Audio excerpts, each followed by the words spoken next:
नमस्कार, म मनोज बोगटी खबर म्यागजिनमा तपाईलाई स्वागत गर्छु। फेसबुकमा एउटा हिमाल वर्ल्ड नामको न्युज पेज छ। प्रमोद गिरी, मोहन लामा जस्ता वरिष्ठ पत्रकारहरूले यसलाई सञ्चालन गर्छन्। उनीहरूले एउटा साप्ताहिक रूपले बहस पनि चलाउँछन्, चर्चा चौतारी भन्ने। तपाईहरूले हिमाल वर्ल्ड पेज कोट्याउनु भएको छैन भने कोट्याउनु होला। त्यहाँ हुने बहस कामलाग्दो हुन्छ। नेताहरूको मनमा के छ त्यो बुझ्न, दलका रणनीतिहरू के कस्ता छन् त्यो बुझ्न, चलखेलहरू के कस्ता छन् त्यो बुझ्न तपाईलाई धेरै सजिलो हुन्छ। भर्खरै पनि त्यहाँ एउटा बहस चल्यो, के गोर्खाल्यान्डको आन्दोलन चर्किन्छ अब भन्ने शीर्षकमा। मुनिस तामाङले national federation for new state भन्ने अर्गनाइजेसनको अध्यक्षको पद पाएपछि हिमाल वर्ल्डले प्यानलिस्टहरूलाई सोध्यो, के गोर्खाल्यान्डको आन्दोलन चर्किन्छ अब? त्यो बहसको सानो अंश तपाईहरुले सुन्न अनिवार्य छ। त्यसमा अरूको बयान भन्दा फरक बयान आयो मुनिस तामाङको। पहिले म त्यो क्लिप तपाईहरुलाई देखाउन चाहन्छु। जो पर्मानेन्ट पोलिटिकल सोल्युसन भनेर यस समय 2019 देखि 2024 सम्मको मियाद पाएको छ पर्मानेन्ट पोलिटिकल सोल्युसनमा काम गर्नुको विषयमा। मलाई लाग्छ मैले सुरुदेखि भन्दै आएको छु, तपाईको शोमा पनि पहिले पनि मैले भनेकै हुँ, I am a big fan of this term permanent political solution, किनभने यसले सबैलाई प्ले गर्ने एउटा मौका दिन्छ। तर दुर्भाग्यवश मलाई के लाग्छ भने पोलिटिकल पार्टीहरूले यो राम्रो टर्मको फाइदा उठाउन सकेन, कुनै पनि पोलिटिकल पार्टीले, including local political parties. Local political पार्टीले पनि पर्मानेन्ट पोलिटिकल सोल्युसन हामी खोज्छौँ भन्दा उहाँहरुकोमा पनि के हुनुपर्ने जो चाहिँ उहाँले सरकारलाई पेश गरेर भन्न सक्छन् कि यो हाम्रो this is how we think that permanent political solution ल्याउनु पर्छ भनेर। सिमिलरली सेन्ट्रल गभर्नमेन्टको तर्फबाट पनि स्टेट गभर्नमेन्टको तर्फबाट पनि स्टेट गभर्नमेन्ट यसको प्रति जिम्मेदार छैन, किनभने उहाँले कमिट गरेको छैन। तर ममताजीले भन्नुभएको छ मैले पनि आफ्नो पोलिटिकल सोल्युसन ल्याउँछु भनेर। सो स्टेट गभर्नमेन्टले पनि सेन्ट्रल गभर्नमेन्टले पनि सोल्युसन भनेको चाहिँ हामी यो बुझ्छौँ भनेर पेश गरेको छैन। सो त्यो पर्मानेन्ट पोलिटिकल सोल्युसन जो राम्रो प्ले गर्ने, एउटा राम्रो डिबेट गर्ने, बहस गर्ने, त्यहाँ अलिकति नेगोसिएट गरेर आफ्नो इन्ट्रेस्टलाई प्रोटेक्ट गरेर बेस्ट अफ जनताको इन्ट्रेस्टलाई ध्यानमा राखेर एउटा सोल्युसन ल्याउन सक्ने जो मौका छ, त्यो मौका टिक भएर टाइम इज टिकिङ अवे जस्तो मलाई लाग्छ। समय बित्दै जाँदैछ जस्तो लाग्दैछ। यहाँ चाहिँ हाम्रो के छ भने म क्रिकेटबाट धेरै एनालोजी म लिने गर्छु र यहाँ पनि म के एनालोजी लिन्छु भने हाम्रो नेताहरू सबैजना, चाहे त्यो स्थानीय होस् या बिजेपीको होस् या नेसनल पार्टीको होस्, सबैले 1 बलमा 6 हानेरै म्याच जित्छु भन्ने किसिमले ओर्लेका छन् सबैजना। तर they refuse to understand the importance of singles and rotating strikes. सानो ब्याटलहरू जितेर नै वार जितिन्छ।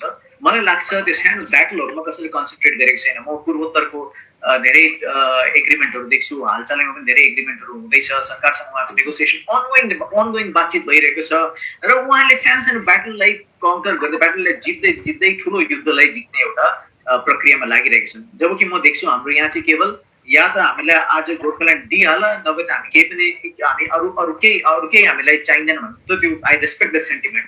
त्यो हामी विकल्प रहित एउटा राजनीति गर्नुपर्छ। तर मेरो भन्नुको अर्थ बोडोल्यान्डकै आन्दोलनको कुरा गर्नुहोस्, धेरै एचिभ गरिसके, अरू स्टेटहरूले धेरै एचिभ गरिसके, उहाँको तुलनामा हाम्रो आन्दोलन धेरै पुरानो पनि हो। अनि हामी ब्याटलै किन जित्ने त? Why not to war? तपाईले किन why are you in favour of winning the battles or not war? No, because wars are won through battles. सानो ब्याटल जित्दा वार पनि जितिन्छ। त्यो समय हमेशा वार नै एकैचोटि जित्ने भन्ने समय पनि हुँदैन। There is nothing like winning a war, but at the same time you cannot ignore small battle, you cannot ignore small battle fronts. आफ्नो सानो त्यो लडाइँहरू पनि हामीले जित्दै जानुपर्छ। र मलाई लाग्छ सबभन्दा ठुलो च्यालेन्ज चाहिँ जो तपाईँले सोध्नुभयो, च्यालेन्ज सबभन्दा ठुलो के छ भन्दा त्यो च्यालेन्ज चाहिँ एक्ज्याक्टली यही छ कि कसरी चाहिँ हामी यो, किनभने आजको पोलिटिकल हामीले हराइजन हेऱ्यौँ भने, नेसनल पोलिटिकल हराइजन हेऱ्यौँ भने नेसनल पार्टिजहरू जति पनि छन्, चाहे त्यो बिजेपी होस्, चाहे त्यो कङ्ग्रेस होस्, या ठुला पार्टीहरू, नेसनल एस्पिरेसन छ जस्तो टिएमसी होस्, सिपिएम पनि अब नेसनल एस्पिरेसन भएकै पार्टी भन्नु पर्यो। कुनै पनि पार्टीले कहिले पनि गोर्खाल्यान्ड दिन्छु भनेर आज स्पष्ट भनेको छैन। यस्तो परिस्थितिमा हामीले यो पर्मानेन्ट पोलिटिकल सोल्युसन जो उनीहरूको टर्म हो, they have all agreed to, BJP has agreed to permanent political solution. Gorkhaland त भनेको छैन, हामीलाई थाहा छ त्यो एउटा ओपन सिक्रेट हो किन भनेको छैन भनेर। र म यस्तो साथीहरूसँग एग्री गर्दैन जसले भन्छ कि बीजेपीले पीपीएस भनेको चाहिँ हामी चाहिँ गोर्खाल्यान्ड नै बुझेको छौँ भनेर जसले भन्छन्, यस्ता साथीहरूसँग म एग्री गर्दिनँ। किनभने यदि पीपीएस भनेको गोर्खाल्यान्ड नै थियो भने, पर्याय नै थियो भने तपाईँले पीपीएस किन प्रयोग गर्नुपर्ने, तपाईँले गोर्खाल्यान्ड नै भन्नु पर्थ्यो। र त्यहाँ गएर त्यहाँ चाहिँ भाजपा पार्टीसँग चाहिँ पीपीएस को एग्रीमेन्ट गरेर बाहिर आएर चाहिँ हामी पीपीएस भनेको गोर्खाल्यान्ड नै बुझ्छौँ भन्दा चाहिँ मलाई लाग्छ त्यो कम्प्लिट ट्रुथ होइन जस्तो मलाई लाग्छ, त्यो सम्पूर्ण सत्य हो जस्तो मलाई लाग्दैन। र यसैले गर्दा जो पीपीएसमा कमिटमेन्ट छ कमसेकम यसमा सिन्सियरिटी देखाउनु पर्ने मेरो विचारमा, जो डाक्टर हर्कबहादुर छेत्रीजीले भन्नुभयो र पी अर्जुनजीले भन्नुभयो अनि मनोज देवानजीले भन्नुभयो सिन्सियरिटी हुनुपर्छ भन्ने। सिन्सियरिटीको निम्ति अहिलेको तपाईँको टेस्ट चाहिँ छ फर द नेक्स्ट 2 इयर्स तपाईँले पीपीएसको निम्ति काम गर्ने कमिटमेन्ट गरेको छ। त्यो कमिटमेन्टमा पनि मैले कुनै प्रकारको प्रोग्रेस देखेको छुइनँ। सो त्यो चाहिँ अलिकति हताश गर्ने छ। 2017मा पहाडमा गोर्खाल्यान्डको आन्दोलन चल्दै गर्दा यही फेडरेसनका अध्यक्ष श्री हरि अन्यले भनेका थिए, गोर्खाल्यान्ड, विदर्भ, बुन्देलखण्ड, बोडोल्यान्ड, त्रिपुरा अथवा पूर्वाञ्चलको समस्याको समाधान केवल छुट्टै राज्यको गठनले मात्र हुन्छ। 2021मा यही फेडरेसनका अध्यक्ष मुनिश तामाङ भन्दैछन्, पहाडका दलहरूले पीपीएस जस्तो राम्रो टर्मको फाइदा उठाउन सकेन। पीपीएसमा नेगोसिएट गर्ने र सोल्युसन गर्ने अथवा सोल्युसन ल्याउने मौका छ।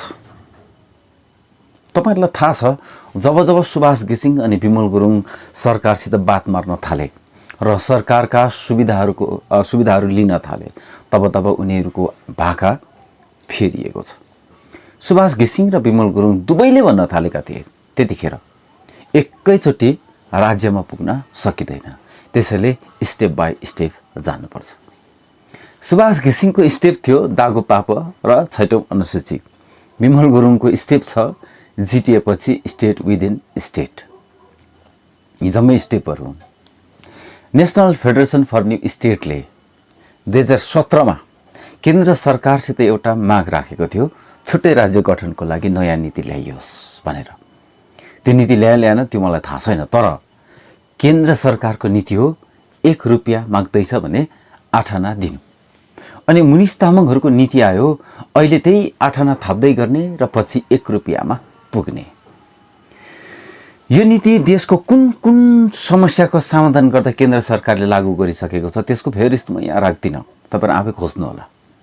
सरकार जे जान्छ त्यही भाषा अहिले मुनिश तामाङको मुखमा देखियो। त्यही फेडरेसन भन्थ्यो छुट्टै राज्य बाहेक कुनै अर्को समाधान हुँदैन। यही फेडरेसनका अहिलेका अध्यक्ष भन्दैछन् वार जित्नलाई सासाना ब्याटलहरु जित्न अनिवार्य छ। मुनिश तामाङको भनाइ छ छुट्टै राज्य गोर्खाल्यान्ड सोझै बन्न सम्भव छैन, अथवा जो पनि सोझै गोर्खाल्यान्ड हुनुपर्छ भन्दैछन् त्यो उनीहरूको भावनात्मक कुरा मात्र हो। त्यसमा त्यो रेस्पेक्ट त छ, तर त्यो सम्भव चाहिँ छैन। कसरी सम्भव छैन, किन हुँदैन गोर्खाल्यान्ड, त्यो भने मुनिश तामाङले नै जानुन्। त्यसको बारेमा मुनिश तामाङलाई नै थाहा होला।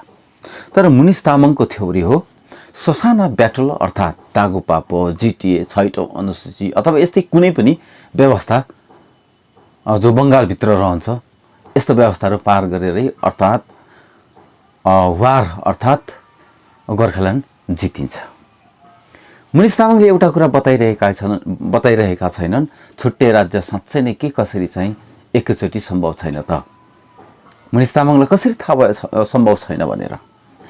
एकैचोटि छुट्टै राज्य सम्भव छैन भन्ने भाषा त केन्द्र सरकारको भाषा हो।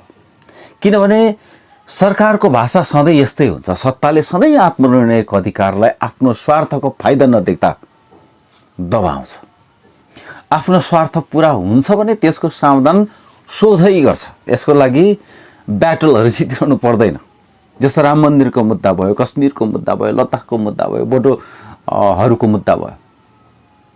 मूलधारमा राजनीति भनेको वर्चस्वको खेला हो, जो सोझै विधानसभा र लोकसभाको सिटसित जोडिन्छ। सिटको गणितमा आफ्नो स्वार्थको घटजोडको समीकरण हेरेर मुद्दाप्रतिको धारणा बनाउने सत्ताको रुटिन राजनीति हो। त्यही दृष्टिकोण नै गोर्खा र गोर्खाल्यान्डप्रति पनि केन्द्रको रहेको छ। हाम्रो काम त्यही सरकारी दृष्टिलाई स्वीकार गरेर हिँड्नु हो कि त्यो दृष्टिकोण बदलाउने रणनीतिमा हिँड्नु हो। पोलिटिकल नेचरको डाइमेन्सनको कुरा गर्ने मुनिस तामाङलाई सत्ताको भाषा र जनताको भाषा बिचको भिन्नता थाहा नहुने त कुरै आएन। प्रमोद गिरी, मोहन लामा जस्तो वरिष्ठ पत्रकारहरू मुनिस तामाङका पदलाई लिएर निकै आशावान देखिए।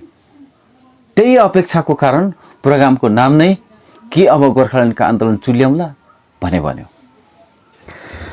फेडरेसनमाथि जुन अपेक्षा गरेर मोडरेटरहरूले प्रश्न राखे त्यसको ठिक विपरीत मुनिस तामाङले भने वार जित्नलाई ससाना ब्याटलहरू जित्नै पर्छ। यसको मतलब स्पष्ट छ, सोझै गोर्खाल्यान्ड हुँदैन अथवा सोझै वार जितिँदैन। गोर्खाल्यान्डसम्म पुग्न ससाना ब्याटलहरू अर्थात् व्यवस्थाहरू छिचोलेर जानुपर्छ। सरकारले सोझै छुट्टै राज्य नदिनकै लागि पिपिएस शब्द कोइन गरिएको, अर्थात् मुनिस तामाङको भनाइ स्पष्ट छ, पिपिएस भनेको गोर्खाल्यान्ड होइन, गोर्खाल्यान्ड जस्तो वारमा पुग्ने एउटा सानो ब्याटल हो। मुनिस तामाङलाई उत्पात डर लागेको पनि छ। पिपिएस भनेर सरकारले दिएको व्यवस्थाबारे पहाडका दलहरूले नेगोसिएट नगर्दा त्यो त्यसै फर्केर गइदेला कि जिटिएमा कुनै कामको पैसा आउँदा पनि प्रयोग नगरेर सरकारमा नै फर्किएर गए जस्तो। जबकि पहाडको नेताको जनताको सपना नै छुट्टै राज्य हो भने पिपिएसमा नेगोसिएट किन गर्नुपर्ने होला? फेरि गोर्खाल्यान्डको नाममा अर्को जिटिए जस्तै व्यवस्थामा नेगोसिएट गर्नुपर्ने हो त? अथवा यसरी नेगोसिएट गर्नु भनेको के हो त? नेसनल फेडरेसन फर न्यू स्टेटका अध्यक्ष मुनिस तामाङको भनाइ स्पष्ट छ, पिपिएस बडो राम्रो टर्म हो किनभने यसले विभिन्न व्यवस्था अनुमान गर्ने स्पेस पार्टीहरूलाई दिन्छ। अर्थात् मुनिस तामाङको भाषामा भन्नु हो भने यसले सबैलाई प्ले गर्ने स्पेस दिन्छ। मुनिस तामाङ अनुसार पहाडको कुनै पनि दलले पिपिएसलाई आफूले चाहेको जस्तो व्यवस्थाको रूपमा कल्पना गर्नु पर्यो। कसैले 6औं अनुसूची कल्पना गर्नु पर्यो, कसैले जिटिए कल्पना गर्नु पर्यो, कसैले 244A कल्पना गर्नु पर्यो, कसैले कुनै इन्टरिम व्यवस्था कल्पना गर्नु पर्यो, कसैले युटी कल्पना गर्नु पर्यो, कसैले गोर्खाल्यान्ड कल्पना गर्नु पर्यो। व्यवस्थाको रूपमा कल्पना गर्नु पर्यो कुनै पनि जो आफू चाहन्छ। अब त्यसबारे नेगोसिएट गर्नु फेरि केन्द्र सरकारसँग पर्यो। मानौ विमल गुरुङले त्यसलाई स्टेट विदिन स्टेट देख्नु पर्यो, गोरामुले 6औं अनुसूची देख्नु पर्यो, अनि थापाले जिटिए देख्नु पर्यो, क्रामाक्पाले गोर्खाल्यान्ड देख्नु पर्यो र सबैले आफ्नो आफ्नो मुद्दामा केन्द्र सरकारसित नेगोसिएट गर्नु पर्यो। मुनिस तामाङलाई लाग्छ यति राम्रो टर्मको चाहिँ पहाडका दलहरूले फाइदा नै उठाउन सकेनन्। त्यसैले फेडरेसनको दार्जिलिङ बैठकपछि मुनिस तामाङहरू सायद फाइदा उठाउन सक्रिय बन्ने हो कि भन्ने अनुमान गर्न सकिन्छ। अब यसैको कमी पनि छ। फेडरेसनको अध्यक्षको नातामा मुनिस तामाङले गोर्खाल्यान्डको सवालमा त ससाना ब्याटलहरू नजिती वार जित्न नसक्ने डिस्कोर्स अघि राख्नै सक्छन्, किनभने जसको जे महत्त्वाकांक्षा हो उसले त्यही बोल्ने त हो। तर विदर्भ, बुन्देलखण्ड, बोडोल्यान्ड, त्रिपुरा, पूर्वाञ्चल तथा अन्य जसले छुट्टै राज्यको माग गरिरहेका छन् उनीहरूबारे पनि मुनिस तामाङले यही कुरा भन्छन् त। भन्लान् त गोर्खाला भने जस्तो पहिले 6औं अनुसूची जस्तो ब्याटल जित्ने हो अनि त्यहीँबाट गोर्खाल्यान्डको वार जित्ने हो। मुनिस तामाङ बडो चाखलाग्दो डिस्कोर्स लिएर दार्जिलिङ आइरहेका छन्। बडो इन्ट्रेस्टिङ न्यारेटिभ फैलाउने भार बोकेर दार्जिलिङ आउँदैछन्। किनभने मजाको कुरा हो, मुनिस तामाङ पिपिएस शब्दको फ्यान हुन्। किनभने यो एउटा हात्ती जस्तो टर्म हो।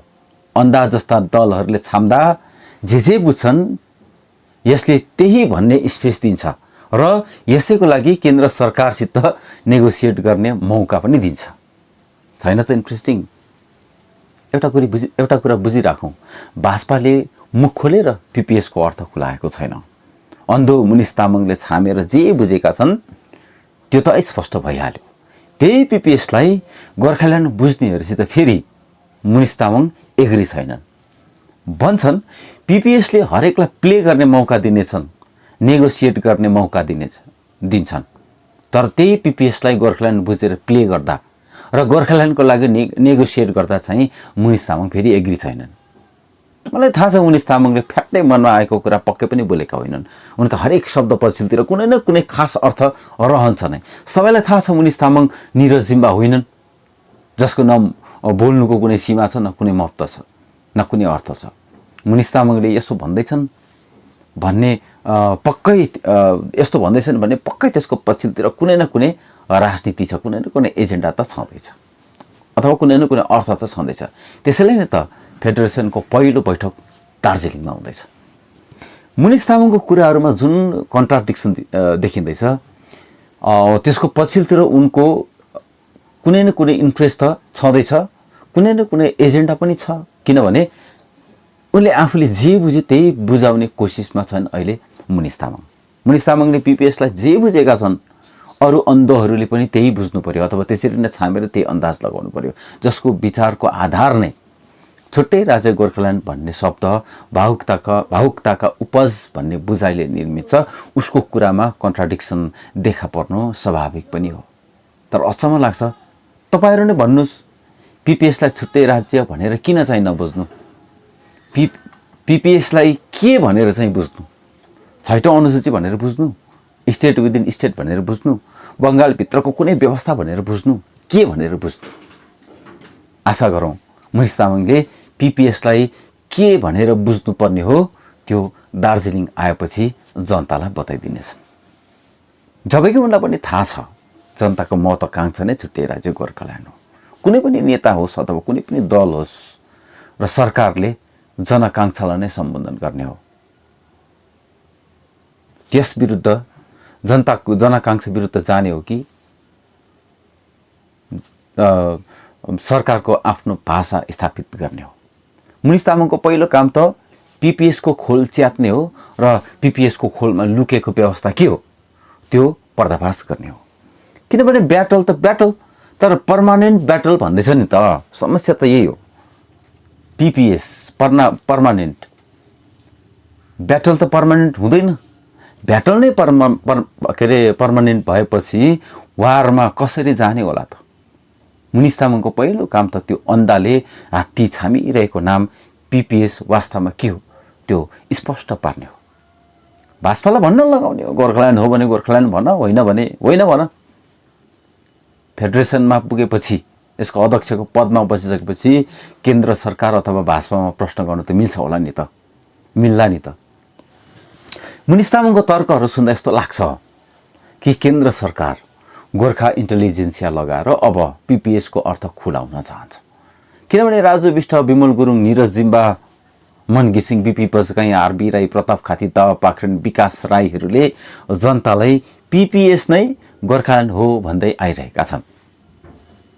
मुनिस तामाङको कुरा मान्नु हो भने मैले अहिले जसको पनि नाम लिए उनीहरू सबैले जनतालाई ढाँटिरहेका छन्।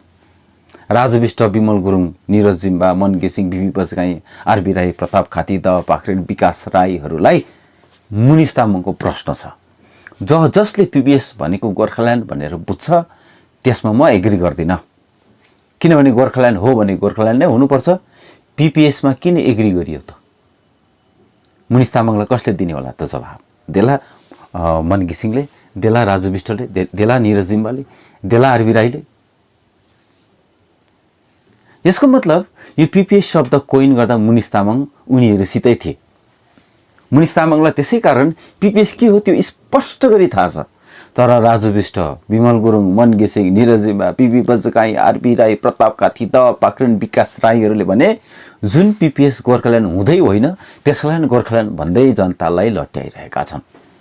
कि त राजु विष्टहरू, आरबी राईहरू ढाँट्दैछन् कि त मुनिस तामाङ ढाँट्दैछन्? भएन त गडबड। नत्र कसरी भन्न सक्छन् मुनिस तामाङ कि भाजपासित पिपिएसको एग्रिमेन्ट गरेर बाहिर चाहिँ पिपिएस भनेको गोर्खाल्यान्ड नै हो भनेर जो भनिएको छ त्यो सम्पूर्ण सत्य होइन? मुनिस तामाङ त्यसै भन्दैछन्। त्यसो भने मुनिस तामाङलाई सम्पूर्ण सत्य थाहा छ। अब दार्जिलिङ आएर सबैभन्दा पहिले मुनिस तामाङले त्यो सम्पूर्ण सत्य पारी जनतालाई स्पष्ट पारिदिनु पर्यो। राजु विष्ट, विमल गुरुङ, मन घिसिङ, निरज जिम्बा, बिपी बजगाई, आरबी राई, प्रताप खाती, दावा पाखरिन, विकास राईहरू पिपिएस भनेको गोर्खाल्यान्ड भन्दैछन्। मुनिस तामाङ पिपिएस भनेको गोर्खाल्यान्ड होइन भन्दैछन्। राजु विष्ट, विमल गुरुङ, मन घिसिङ, निरज जिम्बा, बिबज गाई, आरबी राई, प्रताप खातीहरू, दाउ पाखरिनहरू, विकास राईहरू, पिपिएस भनेको गोर्खाल्यान्ड भन्दैछन्। सायन्तन बसु, अमित शाह, दिलीप घोषहरू भनेको फेरि पिपिएस भनेको गोर्खाल्यान्ड होइन भन्दैछन्। अब त स्पष्ट हुनु पर्यो नि, अमित शाह, सायन्तन बसुहरू, मुनिस तामाङहरू सही हुन् कि राजु विष्ट, विमल गुरुङ, मन घिसिङहरू, निरज जिम्बाहरू, बिबज गाईहरू, आरबी राईहरू, प्रताप खातीहरू, दाउ पाखरिनहरू सही हुन् त?